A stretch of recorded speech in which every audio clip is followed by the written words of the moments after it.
12. They're all having same thing. Body, arch, lamina, pedicle, spinal process, foramina, transverse, etc. Blah, blah, blah, blah, blah, blah. There's one thing that you need to remember is that your 12 thoracic vertebra, they share 2 articular surface with your 12 ribs. That's all what you need to remember from those. What do we call those? Articular ribs. The part of the ribs that articulate with the body of the vertebra, we call it costovertebral. And the part that articulate with the transverse process of the thoracic vertebra, we call it costotransverse. So if you look over here, this is the transverse process of the thoracic vertebra. At that point, this rib articulating with that transverse process, so what do I call this joint? Costo stand for ribs. Transverse stand for transverse process. Costotransverse joint. If I flip that, gentlemen, that's the body, and this is the head of the ribs. Where is it? Where is that screw exactly? The articulation between the body and the head of the ribs, we call it costovertebral. The spinal canal in your thoracic region is narrow. This is what explains that my spinal cord also slender at that level. The spinal process of your thoracic vertebra are most oriented where? Down. You see how they are dropped like this? They are not like this. You can tell from the difference between the top and the bottom, the lumbar and the cervical. How they are dropped that way, oriented more toward inferior. No big deal that you need to remember. You just need to remember the costotransverse and the costovertebral articular joint. You're good? You swear?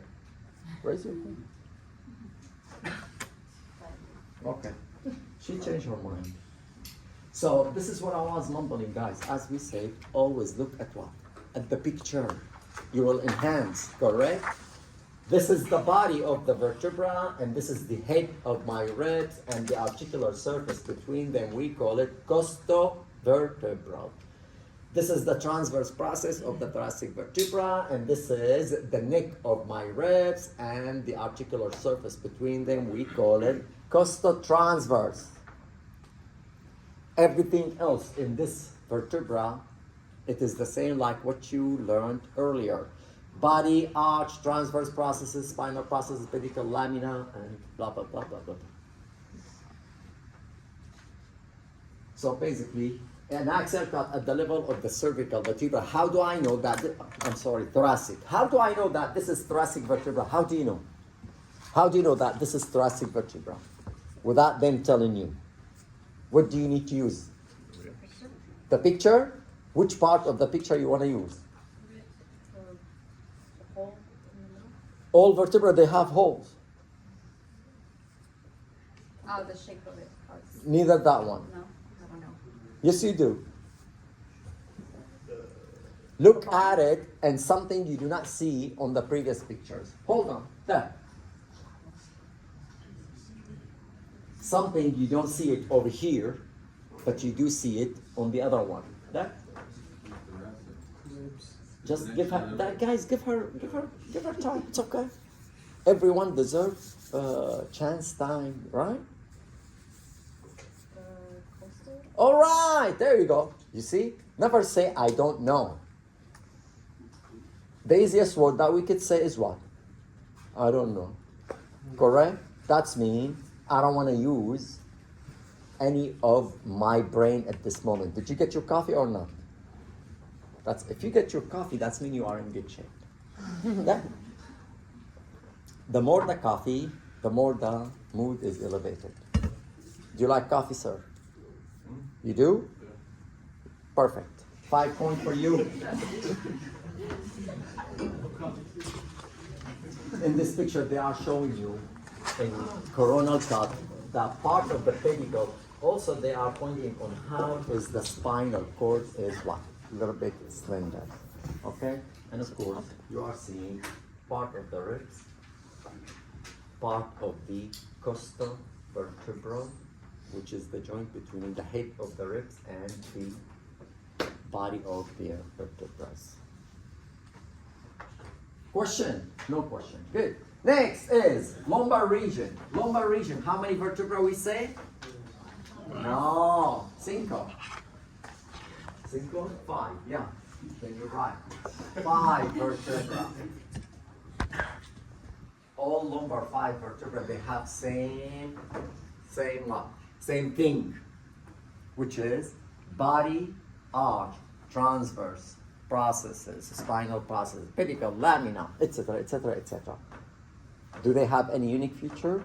Not really, except the body of the vertebra is what? Is very thick, well developed. And no-brainer, your lumbar is bearing the whole entire one. Weight. On the other hand, the spinal process, if you can look more toward this way, and thick and short. And the last thing, which is we did talk about it, is the intervertebral is what? More developed for shock absorbent. Meaning, do you need to know anything else? The answer? No. Next is, this is the 5 lumbar vertebrae. As you can tell, the further we go down, the thicker is what? Is the body, by the way. Even between them, look, L1, it is not same as what? L3, 4, and 5. So it's more what? Thicker. Okay? Any question? No. Good. This is from lateral view for uno, meaning 1 lumbar vertebra. Correct? You see the body, articular surface on the superior, articular surface on the inferior, spinal process, and transverse process. And this is what? The notch. So the notch from this will emerge from the notch from the bottom to make the transverse foramina that we use for spinal nerve. We are talking about this. The spinal nerve that exits through it. Okay? So the only vertebra that they don't have this notch is what?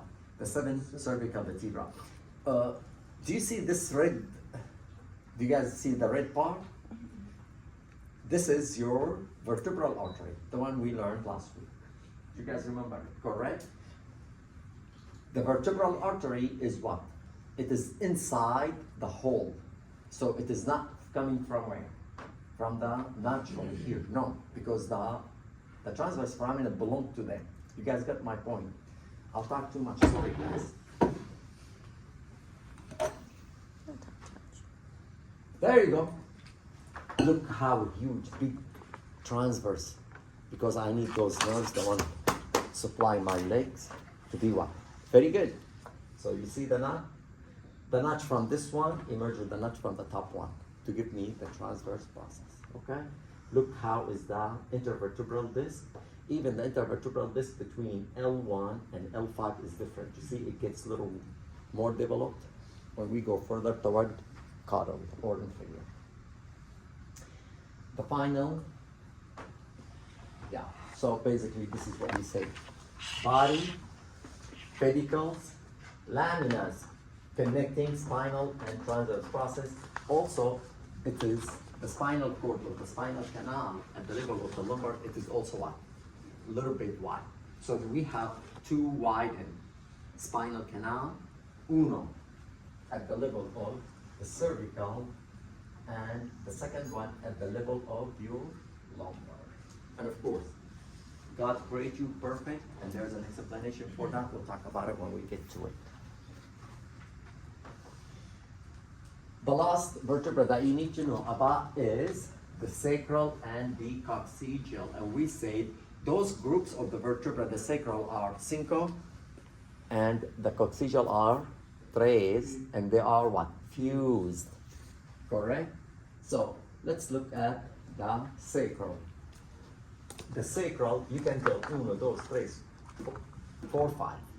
I stopped. 1, 2, 3, 4, 5. Here we go. I got it. I'm learning Spanish, guys. 5 sacral, okay? And they are fused. Now, when they are fused, the transverse process, you see this part is the transverse process, that's the transverse process, and they're affected by the ala, or you can call it the lateral masses if you wish. Now, at the same time, the notch between each of them, they're gonna make what? The transverse foramina. You guys got it? So those are, don't give me that look. I'm looking at the picture. This is the superior transverse foramina for, inferior transverse foramina for the S1. And this is the superior transverse foramina for S2. And the result is what? One whole foramina that we use it for whatever. Okay? So those basically midline is the body. Okay? Now, two articular surfaces, uno on the right and uno on the left, which is I'm talking about. Where is my finger? Hold on. There. Yeah. So those, the articular surface, which is they serve to articulate with what? With the iliac bone of your hip, and we call it sacroiliac joint. We're gonna talk about the sacroiliac joint when we get to the hip region, okay? And what else? What else? On here on the bottom you don't see it, but you can see it. Let me see over here. Yes, yeah, I like this one. Do you see? Sorry guys. Do you see that hole on the last? At the level of C5, this one. This is, we call it the hiatus, sacral hiatus. The sacral hiatus, the dura meninges exit when it cover. You guys remember when I told you the dura meninges cover the brain and also cover what? Your spinal cord. Same concept when you learned my math, sorry. So the dura meninges when exit is gonna extend from outside to attach to it, to the last coccygeal. And we refer to this, we're gonna talk about it later. We call it the filium terminalis. Filium terminalis, like my finger exactly. Also, through that hole, I am going to have,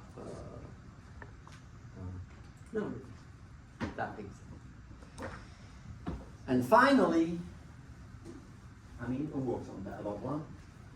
If you look at L5, lumbar vertebra number 5, and the sacral numero uno, they do not go, or they do not attach to each other like this. No, they are attached to each other that way, with an angle. Can you tell?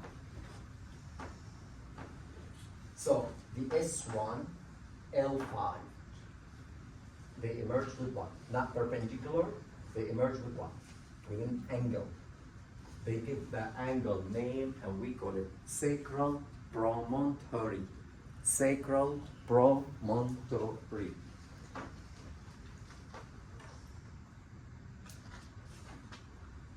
There. L5, S1. You see how the angle, that's the word anterior. This is the angle, and this is what we call it sacral promontory. So I can use sacral promontory to what? To count. If they didn't count for me over here, I can count them by myself. Who cares? If this is the sacral promontory, that's me. L5, L4, L3, L2, L1, T1. Or I can go further. S1, 2, 3, 4. You guys get it? Good? So, this is the L5, S1, the angle between them, we call it sacral promontory. The articulation between the sacral bone and the iliac bone, which is those two, right and left sacroiliac joint, and then the emerging of the transverse processes of 5 sacral, we call them the ala or lateral masses, and then 5 whole transverse foramina formed by the notches of each consecutive vertebra to create the transverse foramina that we use for the nerve to exit. And then finally over here, you're supposed to have the hiatus. Nothing that you need to worry about the coccygeal vertebrae, guys, the third one. In this image, they are showing me the promontory, sacral promontory, which tells me that this is the S1, and this is the L5. S1, 2, 3, 4, 5, and then L coccygeal 1, 2, 3.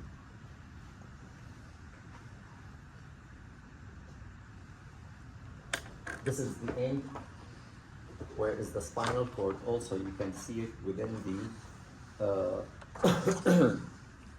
canal, the sacral canal. So basically, do we have canal created between those five fused? The answer is it's the same. The way you have a spinal canal that hosting your spinal cord, also you do have canal over here. Question? No question? 10-minute break.